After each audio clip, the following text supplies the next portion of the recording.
Hi hello welcome to Kani's life style. இப்போ நம்ம என்ன பார்க்க போகிறோம்னு பார்த்தீங்கன்னா பீஸா செய்ய போகிறோம். பீஸாவில் வந்துட்டு மொத்தம் 3 விஷயம் நம்ம ரெடி பண்ண போகிறோம். பீஸாவோட மாவு, அந்த கீழே வைக்கிற பேஸு, அதுக்கப்புறம் சில்லி ஃப்ளேக்ஸு, பீஸா சாஸ், இது 3த்தையும் ரெடி பண்ணி செய்ய போகிறோம். இது கொஞ்சம் ஸ்பெஷலான ஒரு வீடியோ. ஏன் அப்படின்னா இது இவ்வளோ ப்ராப்பராக எல்லா விஷயத்தையும் ஆட் பண்ணி செய்ய போகிற ஒரு பீஸா. அதனால தான் இப்போ ஈஸ்ட்டு, சர்க்கரை, கொஞ்சம் சூடாக இருக்கிற மாதிரி ஒரு தண்ணி எடுத்துக்கிட்டு இது 3த்தையும் ஆட் பண்ணிவிட்டு இது கொஞ்சம் செட்டில் பண்ணி வச்சிடலாம். அது வந்து ஈஸ்ட் ஆக்டிவேட் ஆகிட்டு வரும். இந்த ஈஸ்ட் ஆக்டிவேட் ஆனது வந்து நம்ம மாவில் போட்டு பிசையும் போது அது வந்து டபுள் ஆகிட்டு வரும். மாவு வந்துட்டு புளிக்கும், அதே மாதிரி கொஞ்சம் அந்த சாஃப்ட்னஸோடு வரும். இப்போ வந்து சில்லி ஃப்ளேக்ஸ் ரெடி பண்ணலாம். சில்லி ஃப்ளேக்ஸ்க்கு வந்துட்டு நம்ம வீட்டில் இருக்கிற இந்த காஞ்ச மிளகாய் எடுத்துகிட்டு இதை வந்து ட்ரையாக ரோஸ்ட் பண்ணணும். இது வந்துட்டு கொஞ்சம் கரைஞ்சிடாமல் பார்த்துக்கிட்டா மட்டுமே போதும், மற்றபடி நார்மலாக வந்துடும். இப்படி வந்துட்டு இதை ரோஸ்ட் பண்ணி எடுத்துக்கிட்டு அதுக்கப்புறம் வந்து இது நம்ம அரைக்கணும். அதாவது பல்ஸ் மோட்டில் வந்து அரைச்சா வந்து கரெக்டாக இருக்கும். இப்போ இந்த ஈஸ்ட் வந்துட்டு இப்படி தான் ஆக்டிவேட் ஆகிருக்கு பாருங்கள். இப்போ வந்துட்டு இது ஃபஸ்ட்டு ஸ்டெப்பு. ஈஸ்ட்டு ரெடி பண்ணி நம்ம ரெடி பண்ணுறது. சில்லி ஃப்ளேக்ஸ் வந்துட்டு நம்ம அரைச்சிடணும். அதுக்கப்புறமா வந்து அரைச்சிட்டோன்னா ரொம்ப பவுடராக இல்லாமல் லைட்டாக அரைச்சிட்டோன்னா சில்லி ஃப்ளேக்ஸ் ரெடி ஆயிரும். இப்போ இந்த ஈஸ்ட்டில் வந்துட்டு மைதா மாவு போட்டு நான் வந்துட்டு ரெடி பண்ணுறேன். என்ன பண்ணிட்டேன் அப்படின்னா, நான் நிறைய தண்ணி ஊற்றிட்டேன். கிட்டத்தட்ட 200 mlக்கு கொஞ்சம் கம்மி, அவ்வளோ தண்ணி ஊற்றிட்டேன். மாவு வந்துட்டு ரொம்ப பீஸாவோட அந்த பேஸ்க்கு வந்து நம்ம மாவு வந்து கொஞ்சம் லூஸாக இருக்கிறது ஓகே தான். நம்ம ரொம்பவும் லூஸாக பண்ணியாச்சா, இதை நம்ம கரெக்ட் பண்ணுறதுக்குள்ளே ஒரு வழி ஆயிட்டேன். மாவு போட போட வந்துட்டு அது அப்படியே தான் இருக்குது. நம்ம என்னடா இப்படி இருக்கேன்னு சொல்லிட்டு பார்த்து அதுக்கப்புறம் கொஞ்சம் கோதுமை மாவு போட்டுட்டேன். ஏன்னா அது கொஞ்சம் ஹெல்த்தியர் ஆப்ஷனாகவும் இருக்கும். அதே மாதிரி எனக்கு மைதா செட் ஆகாத மாதிரி இருந்தது. கோதுமை மாவெல்லாம் போட்டு கரெக்ட் பண்ணி அந்த மாவு வந்து ரெடி பண்ணிட்டேன். சில்லி ஃப்ளேக்ஸ் வந்துட்டு இந்த மாதிரி தான் இருக்கணும். இது வந்து ஓகேவாக இருக்குது. இந்த அளவுக்கு இருந்துச்சுன்னா போதும். நம்ம இதுவே வந்து கடையிலலாம் வாங்கினா ரொம்ப ஜாஸ்தியான அமௌண்ட்டு ஸ்பெண்ட் பண்ணுற மாதிரி இருக்கும். நெக்ஸ்ட் வந்து கார்ன் வந்துட்டு நம்ம கடையிலலாம் விற்பாங்க இல்லையா, மசாலாலாம் போட்டு அதே மாதிரி கொடுத்துட்டாங்க. சரி பரவாயில்லன்னு சொல்லி அதை நம்ம செப்பரேட் பண்ணி எடுத்து வச்சுக்கலாம். இந்த கார்ன் வந்துட்டு போட்டு நம்ம செய்யும்போது அது ஒரு கொஞ்சமாக போட்டாலும் அதோடய ஃப்ளேவர் நல்லாயிருக்கும். இப்போ வந்துட்டு தேர்டு ஸ்டெப்பாக சொல்லியிருந்தேன் அந்த பீஸாவோட சாஸ். இதுக்கு வந்துட்டு அந்த தக்காளியும் முழுசாக எடுத்துக்கிறோம். முழுசாக எடுத்துக்கும் போது சின்ன சின்ன ஹோல்ஸ் ஏதாவது இருக்கான்னு கூட நல்லா செக் பண்ணணும். ஏன்னா அதுக்குள்ளார பூச்சி புழு ஏதாவது இருக்கிறது சான்ஸ் இருக்குது. ஃபுல்லாக நம்ம அப்படியே கொஞ்சம் போடக்கூடாது. நல்லா செக் பண்ணி பார்த்துட்டு போட்டுக்கோங்க. அதுக்கப்புறம் கொஞ்சமாக வெங்காயம் பார்த்திங்கன்னா ஒரு வெங்காயம் அளவுக்கு போட்டாச்சு. அதுக்கப்புறம் அந்த ப்ளஸ் சிம்பிள் போட்டுட்டு தான் அது நம்ம வேக வைக்கணும். அப்போ இந்த தோல் எடுக்கிறதுக்கு ஈஸியாக இருக்கும். அது நான் மறந்துட்டு அதையும் அதுக்கப்புறமா தான் போட்டு பண்ணேன். நமக்கு நெக்ஸ்ட்டு வந்து பூண்டு தேவைப்படுது. பூண்டு வந்து இந்த மாதிரி நான் சின்ன சின்னதாக வந்து கட் பண்ணி எடுத்துக்கிட்டேன். அதுக்கப்புறமா வந்து ஆயில் போட்டு இந்த பூண்டு லைட்டாக ரோஸ்ட் பண்ணிவிட்டு நம்ம அரைச்சி வச்சுருக்கிற அந்த தக்காளி, வெங்காயம், மிளகாய், இது 3த்தையும் அரைச்சோம் இல்லையா, அந்த பேஸ்ட் எடுத்து போட்டுக்கலாம். இது இதே மாதிரி நல்லா குக் ஆகிட்டே வரணும். கொஞ்சம் கலர் சேஞ்ச் ஆகும். அந்த டைமில் வந்து நம்ம சாஸ் இதில் ஆட் பண்ணியிருக்கேன். கெச்சப் இருக்குல்ல, டொமேட்டோ கெச்சப் வந்து கொஞ்சம் 2 ஸ்பூன் அளவுக்கு ஆட் பண்ணி இது செஞ்சாச்சு. இதுலேயே வந்துட்டு ஆரிகனோ, இட்டாலியன் சீசனிங் போட்டிருந்தா நல்லா இருந்திருக்கும். சரி நான் போடாமல் விட்டுட்டேன். அதுக்கப்புறமா இந்த மாவு பார்த்திங்கன்னா திரும்பியுமே வந்து அது கொஞ்சம் பெருசாக இருந்துச்சு. மாவு வந்துட்டு கொஞ்சம் அதிகமாக இருக்கிறதுனால நம்ம 3 பார்ட்டிஷனாக பிரித்து 3 பீஸா சின்ன சின்னதாக செஞ்சுக்கலாம் அப்படின்னு சொல்லி யோசித்து நான் எடுத்து வச்சுட்டேன். நெக்ஸ்ட்டு இந்த பன்னீர் கட் பண்ணி லைட்டாக ரோஸ்ட் பண்ணி செய்யும்போது நல்லாயிருக்கும். இந்த பன்னீர் வந்து தெரியாமல் பசங்க ஃப்ரீசரில் வச்சுட்டாங்க. இதை எடுத்து கட் பண்ணுறதுக்குள்ளே அவ்வளோ ஃபோர்ஸ் கொடுத்து கட் பண்ணாலும் அது கட் ஆகலை. அதுக்கப்புறம் ஒரு வழியாக நான் அந்த தண்ணிக்குள்ளாரெல்லாம் போட்டு எடுத்து என்னமோ பண்ணி ஒரு வழியாக கட் பண்ணி எடுத்தேன். சின்ன சின்ன ஸ்கியூபாக கட் பண்ணி நம்ம லைட்டாக அதில் மிளகாத்தூள், உப்பு மட்டுமே போட்டு நம்ம ரோஸ்ட் பண்ணி எடுத்து செய்யும்போது அது நல்லாயிருக்கும். நம்ம பன்னீர் மசாலாலாம் பண்ணுறோம்ல, அந்த மாதிரி பெருசாக போட்டால் வந்து அவ்வளோ செட் ஆகாது. ஏன்னா நான் செய்ய போகிறது குட்டி பீஸா. அதனால் அது குட்டி குட்டியாக இருக்கட்டும்னு சொல்லிவிட்டு நான் சின்ன சின்னதாக வந்து கட் பண்ணி போட்டுக்கிட்டேன். இந்த மாதிரி அது 2ஆக கட் பண்ணி அதுலேயுமே 2ஆக கட் பண்ணிவிட்டு அதுக்கப்புறம் நம்ம ஸ்கொயர் பண்ணும்போது அது ஈஸியாக இருக்கும். இதே ஃப்ரீஸ் ஆகாமல் இருந்ததால் இது ரொம்ப சிம்பிளாக முடிகிற வேலை. இது ஃப்ரீஸ் ஆனதுனால எனக்கு வேலை கொஞ்சம் அதிகமாகிடுச்சு. மற்றபடி வந்து ஓகே தான். இந்த மாதிரி கட் பண்ணி எடுத்துட்டதுக்கப்புறமா இதை நான் முன்னாடியே சொன்ன மாதிரி நம்ம மிளகாய் பொடியும் கொஞ்சமாக உப்பு மட்டும் போட்டு ரோஸ்ட் பண்ணி எடுத்துட்டா இது ஓகே. நெக்ஸ்ட்டு வந்துட்டு நம்ம அடுத்த ஸ்டெப்பு இந்த கேப்சிகம் வந்து 3 கலரில் வாங்கிட்டு வந்திருக்கேன். அந்த 3 கலரில் இருக்கிறதையுமே வந்துட்டு நான் வந்து நீட்டமாக கட் பண்ண ஆரம்பிச்சிட்டேன். ஒரு கேப்சிகம்லேயும் பாதி இருந்தாலே நமக்கு போதுமாக இருக்கும். ஏன்னா நம்ம செய்கிறது 3 பீஸா 4க்கு கூட வந்து இதுவே போதுமாக இருக்கும். அதனால் நான் வந்துட்டு இப்போ ஃபஸ்ட்டு எல்லோ கலர் எடுத்திருக்கேன். எல்லோ, க்ரீன், ரெட், இது 3ம் நான் எடுத்திருந்தேன். இது 3த்தையுமே வந்து ஸ்லைஸாக நெக்ஸ்ட்டு ஆனியன் வந்து இதே மாதிரி சின்ன ஆனியன் தான் கிடச்சிது. ஸோ அதை வச்சு நான் ரவுண்ட் ரவுண்டாக கட் பண்ணி அதை நான் பிரித்து எடுத்து வச்சுட்டு நான் ஆனியனையும் வந்து ரெடி பண்ணிட்டேன். இதெல்லாம் தான் வந்துட்டு நான் ரெடி பண்ணேன் அந்த வெஜிடபிள்ஸ். நெக்ஸ்ட்டு பார்த்திங்கன்னா இப்போ ஒரு பேனில் லைட்டாக ஆயில் போட்டு அதுக்கப்புறம் இதில் வந்துட்டு கொஞ்சம் மிளகாய் பொடியும் உப்பு மட்டும் போட்டு நான் அந்த பன்னீர் வந்து சொன்ன மாதிரி நான் அதை லைட்டாக ரோஸ்ட் பண்ணி எடுத்துக்கிறேன். அப்படியே வச்சா அதில் ஏதாவது ஒரு டேஸ்ட் இருக்கணுங்கிறதுக்காக தான், வேறு ஒன்றும் இல்லை. இந்த பன்னீரை வந்துட்டு திருப்பி போட்டு நம்ம ரோஸ்ட் பண்ணி எடுத்துக்கலாம். அப்போ எல்லா பக்கமும் ஈவனாக கொஞ்சம் ரோஸ்ட் ஆகுன்றதுக்காக.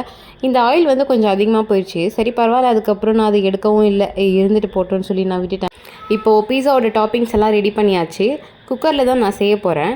ஸோ இதுக்கு வந்து உப்பு வந்துட்டு நான் பேஸில் வச்சுக்கிறேன். இது வந்து ஈவனாக ஹீட் ப்ரொடியூஸ் பண்ணோன்னு சொல்லி சொல்கிறாங்க, அதனால்.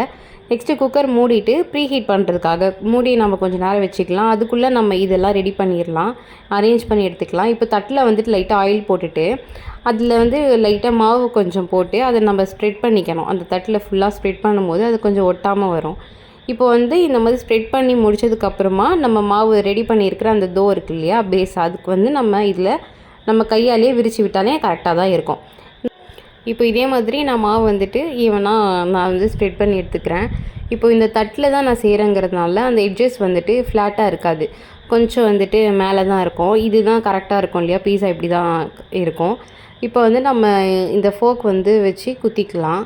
இது எதுக்காக எல்லோரும் பண்ணுறாங்கன்னு சொல்லி எனக்கு தெரியாமல் இருந்தது. அதுக்கப்புறம் தான் எனக்கு தெரிய வந்துச்சு, இது வந்துட்டு மாவு வந்து ஒரே ஈவனாக வந்து இருக்கணும். இதே நம்ம அது மாதிரி குத்தாமல் விட்டுட்டோன்னா அது பூரி மாதிரி பெருசாக வந்துடும்.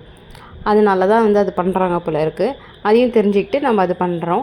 நெக்ஸ்ட்டு இந்த சட்னி ரெடி பண்ணியிருந்தோம்ல, பீஸா சாஸ். இந்த பீஸா சாஸ் எடுத்து நம்ம ஸ்ப்ரெட் பண்ணிக்கிட்டு இதுக்கு மேலே வந்துட்டு ஆரிகானோ, அதுக்கப்புறம் இட்டாலியன் சீசனிங்கெல்லாம் நான் வாங்கிட்டு வந்திருந்தேன். அது நான் உங்களுக்கு காமிக்கிற பாருங்கள். இந்த பிராண்டு வந்துட்டு முன்னாடியெல்லாம் எனக்கு தெரியாது. நான் நார்மலாக போயிட்டு கேட்கும்போது இதான் கொடுத்தாங்க. சரி, நான் இதையும் வாங்கிட்டு வந்துட்டு இதை நான் யூஸ் பண்ணிகிட்ருக்கிறேன். இப்போ 2 சீசனையுமே நான் இப்போவே போட்டுக்கிறேன். எது எந்தெந்த ஆர்டரில் போடுறோங்கிறதெல்லாம் முக்கியம் இல்லை, எப்படியோ ஒன்று போட்டால் போதுங்கிற மாதிரி தான் நான் போட்டுட்ருக்கிறேன். இது நான் எங்கேயும் பார்த்தெல்லாம் போடல. கொஞ்சமாக சீசனிங் போடுறதுக்கே ஒரு பாட்டில் ஃபுல்லாக வாங்கிட்டு வந்துட்டோமே, சரி போடுவோம் அப்படிங்கிறதுனால நான் ஃபஸ்ட்டே போட்டுட்டேன். அதுக்கப்புறம் லாஸ்ட்டாகவும் கொஞ்சமாக போடலாம் அப்படி சொல்லி வச்சுருந்தேன். நெக்ஸ்ட்டு கேப்சிகம் வந்து எல்லா கலர்லேயும் வந்து கொஞ்சம் கொஞ்சமாக அரேஞ்ச் பண்ணியாச்சு. நெக்ஸ்ட் இதுக்குள்ளே ஆனியன் வச்சுட்டு பன்னீர் எல்லாமே வந்து வச்சுக்கலாம். அதுக்கப்புறம் நம்ம அந்த கார்ன் வச்சுருந்தோம் இல்லையா, அந்த கார்னும் வந்துட்டு கொஞ்சமாக அங்கங்கே தூவி விட்டுக்கலாம். இப்போ வந்து நான் சீஸ் வந்து நிறைய போடணுங்கிறது தான் குட்டீஸோட விருப்பம். வீட்டில் பசங்க வந்து சீஸ் நிறைய வேணும்னு சொல்லியிருந்தாங்க. சீஸ் வந்துட்டு எனக்கு எந்த மாதிரி வாங்குறதுன்னு எனக்கு தெரியல. ஃபுல்லாக பாராக கிடைக்கிற மாதிரி வாங்கலாமா, இல்லை கிரேட் பண்ண மாதிரியே கிடைக்குமே அது வாங்கலாமான்னு எனக்கு தெரியாது. நான் என்ன பண்ணேன், 2த்துலேயுமே வந்து வாங்கிட்டு வந்துட்டேன். ஃபஸ்ட்டு வந்து இந்த ஸ்லைஸ் எடுத்து ட்ரை பண்ணால் இது ஈஸியாக தான் வந்துச்சு. சரி இதுவே நல்லா தான் இருக்குது, நம்ம செகண்டாக போயிட்டு திரும்ப வாங்கிட்டு வந்து தப்புன்னு சொல்லி நினச்சிக்கிட்டு சரி வாங்கினதுக்காக கொஞ்சம் கொஞ்சம் போடலாம் அப்படின்னு சொல்லி கார்னர்லலாம் கொஞ்சம் கவர் ஆகாமல் இருந்தது. அதனால நான் அந்த இடத்துலலாம் வந்துட்டு இந்த கிரேட் பண்ண மாதிரியே கிடைக்குது மொசரல்லா சீஸ், இதையும் நான் வந்துட்டு போட்டுட்டேன். இந்த மாதிரி ஃபுல்லாக முடிஞ்ச வரைக்கும் சீஸ் எவ்வளோ போட முடியுமோ போட்டு எடுத்து வச்சேன். இது வந்து குக் ஆகிறதுக்கு என்ன பண்ணணும் எப்படின்னு எனக்கு தெரியல. இது வந்து குத்தி பார்க்குறது, இந்த கேக் ஏதாவது பண்ணுற மாதிரி இருந்தால் குத்தி பார்த்து கண்டுபிடிக்கலாம். ஆனால் இது நான் எப்படி கண்டுபிடிக்கிறதுன்னு தெரியாமையே வந்துட்டு 15 மினிட்ஸ்னு சொல்லி நான் வீடியோஸில் பார்த்துருந்தேன். ஸோ 15 மினிட்ஸில் பண்ணலான்னு சொல்லி எடுத்து வச்சுட்டேன். இப்போ வந்து நான் திரும்ப வந்து செகண்ட் பண்ணிகிட்ருக்கிறேன். 2 குக்கரில் 2 வச்சு நம்ம பண்ணலாம் அப்படின்னு சொல்லிட்டு நான் 2மே பண்ணிகிட்ருக்கிறேன். இதில் வந்துட்டு நான் ஆரிகனோ சீசனிங்லாம் போட்டதுக்கப்புறம் தான் வந்துட்டு நான் ஃபோக் வச்சு குத்திட்டு இருந்தேன். எனக்கு அது நான் மறந்துட்டேன். திரும்ப இந்த சாஸ்லாம் வச்சு நான் இதே மாதிரி தான் கொஞ்சம் சின்ன சின்ன சேஞ்சஸில் நான் அரேஞ்ச் பண்ணி எடுத்துகிட்டு 2த்தையுமே வந்து ஒரு 5 மினிட்ஸ் டிஃப்ரென்ஸில் நான் எடுத்து வச்சுட்டேன். இப்போ வந்து இது எப்படி குக் ஆகும்னு தெரியாததுனால 15 மினிட்ஸ் இது மட்டும்தான் நான் வீடியோஸில் பார்த்து அதுக்காக தான் வெயிட் பண்ணிகிட்டு இருந்தோம். ரொம்ப எக்ஸைட்மெண்ட், ஃபஸ்ட் டைம் செய்கிறோம், இது எப்படி இருக்கும்னு சொல்லிட்டு. நம்ம பீஸாங்கிறது வந்துட்டு எல்லோரும் சொல்கிற மாதிரி அதுக்கு ஒன்றும் அவ்வளோ ஹைப் இல்லை அப்படியெல்லாம் சொல்லுவாங்க. அது நம்மளே செஞ்சு ட்ரை பண்ணி சாப்பிட்டு முடிச்சிட்டோம் அப்படின்னா அதுக்கான ஹைப்பே நம்ம பசங்கள்கிட்டருந்து போயிடும். அப்படிங்கிறதுக்காக தான் நான் மெயினாக இது வந்து வாங்கி செய்ய ஆரம்பித்து ஒரு இவ்வளோ ஃபுல் டே கிட்டத்தட்ட நான் ஸ்பெண்ட் பண்ணிகிட்ருக்கிறேன். குழந்த இருக்கிறா இல்லையா, பாப்பா இருக்கிறதுனால நான் எப்போல்லாம் தூங்க வைக்க முடியுமோ அப்போல்லாம் தூங்க வச்சுக்கிட்டு நான் போயிட்டு எல்லாம் கடையில் வாங்கிட்டு வந்துட்டுருந்தேன். இப்போ வந்து இப்படி தான் நான் வச்சேன். வைக்கும்போது ஓரளவுக்கு ஈஸியாக வச்சாச்சு, ஆனால் அது எடுக்கும்போது தான் ரொம்ப கஷ்டமாயிடுச்சு. இப்போது 15 மினிட்ஸ் ஆனதுக்கப்புறம் ஓப்பன் பண்ணி பார்க்கலாம். அவ்வளோ சூப்பராக இருந்துச்சு. நிஜமாக இது நம்மளாக செஞ்சது அப்படிங்கிற மாதிரி இருந்துச்சு. இப்போது இது எப்படி வெந்திருக்கும் என்னன்னு தெரியல. ஓப்பன் பண்ணி பார்த்தாச்சு. நல்லா இருக்குது, லுக் வைஸ் நல்லா இருக்குது. ஓகே, இதை எப்படி எடுக்கிறதுன்னு தெரியாமல் முழிச்சிட்டு என்னென்னமோ ட்ரை பண்ணிவிட்டு ஃபஸ்ட்டு அந்த இடுக்கியெல்லாம் வச்சு எடுத்துகிட்டு இருந்தோம். இப்போ இது வெந்திருக்கான்னு தெரியாமல் நான் சைடில் வந்து அது ஈஸியாக வருதான்னு சொல்லி பார்த்தேன். சைடில் பார்க்கும்போதே தெரிஞ்சிருச்சு இது வெந்து தான் இருக்குது அப்படின்னு சொல்லிட்டு. டைமிங்கும் நம்ம வந்து வச்சுருக்கோம். அதே மாதிரி அடுப்பை வந்து ரொம்ப சிம்மில் தான் வச்சு நான் குக் பண்ணியிருந்தேன். ஃப்ளேம் வந்து ரொம்ப ஹையில் வச்சுட்டா அது தீஞ்சு போயிடும் அப்படிங்கிற மாதிரி எனக்கு ஒரு பயம். அதனால் வந்து நான் சிம்மில் தான் வச்சு பண்ணிகிட்ருந்தேன். இப்போ வந்து 2 கத்தி வச்சு நான் ரொம்ப கஷ்டப்பட்டு இது ஒரு வழியாக எடுத்துட்டோம். செய்கிறதுக்கு எனக்கு சக்ஸஸ்ன்னு தோணலை. இது எடுக்கிறது தான் எனக்கு ஒரு பெரிய சக்ஸஸாக தோணுச்சு. அவ்வளோ ரிஸ்க் ஆயிடுச்சு. இப்போ வந்து ஒரு பிளேட் கவுத்தி போட்டு அதில் வச்சுட்டேன். இப்போ இதோட பேஸ் பாருங்கள் எவ்வளோ அழகாக இருக்குது. நம்மளோட தாட்ஸ் எப்படி இருக்குன்னா, ஒரு சிலதெல்லாம் நம்ம கடையில் தான் வாங்கி ஆகணும், கடையில் வாங்கினா தான் நல்லாயிருக்கும் அப்படின்னு சொல்லிட்டு நம்ம நினச்சிட்ருக்குறோம். ஆனால் உண்மையாக என்ன அப்படின்னா, அதெல்லாம் நம்ம வீட்டில் மட்டும்தான் செஞ்சால் நல்லாயிருக்கும். ஏன்னா இந்த அளவுக்கு நம்ம சீஸோ நம்ம எது நம்ம எக்ஸ்ட்ரா கேட்டாலும் அதுக்கு தனியாக அமௌண்ட்டு தான் நம்ம பே பண்ணணுமே தவிர நம்ம ஒரு சாட்டிஸ்ஃபேக்ஷனாக சாப்பிட முடியாது. ஸோ எல்லாருமே வீட்லேயே ட்ரை பண்ணுங்கள். நார்மலாக நம்ம இருக்கிற திங்ஸ் வச்சு செய்யலாம். ஒரு சில சின்ன சின்ன திங்ஸ் மட்டும் நம்ம எக்ஸ்ட்ரா வாங்குற மாதிரி இருக்கும். மற்றபடி சூப்பராக இருக்கும். இப்போ இது ஏன் வந்துட்டு இந்த சீஸ்லாம் இப்படி இழுத்துக்கிட்டு நூல் நூலாக வரல அப்படிங்கிறதா எங்கள் வீட்டு குட்டீஸோட டவுட்டாக இருந்துச்சு. ஆனால் அது ஏன்னு எனக்கும் தெரியல. இப்போ இந்த பேஸ் பாருங்கள், ஒரு ப்ரெட்டெல்லாம் கிடைக்கும்ல அந்த மாதிரி வந்து அவ்வளோ சூப்பராக இருந்துச்சு. என்ஜாய் பண்ண போகிறோம் ஜாலியா. இது டேஸ்ட் பண்ண சொல்லி என் அக்கா பையன்கிட்ட கொடுத்துருந்தேன். அவன் சாப்பிட்டுட்டு இது நல்லா இருக்குன்னு தான் சொல்லியிருந்தான். அப்புறம் நான் சாப்பிடும் போது தான் எனக்கு தெரிஞ்சிச்சு இதில் வந்து ஒரு மிஸ்டேக் பண்ணியிருக்கேன். என்னன்னா இந்த மாவு ரெடி பண்ணோம்ல, ஃபஸ்ட்டு அந்த தோ ரெடி பண்ணும்போது அதில் வந்துட்டு நான் உப்பு போட மறந்துட்டேன் போல இருக்குது. இல்லை உப்பு போடுவாங்களா என்னன்னு எனக்கு தெரியல. போட்டிருந்தா நல்லா இருந்திருக்கும்னு நினைக்கிறேன். நல்லா இருக்கா?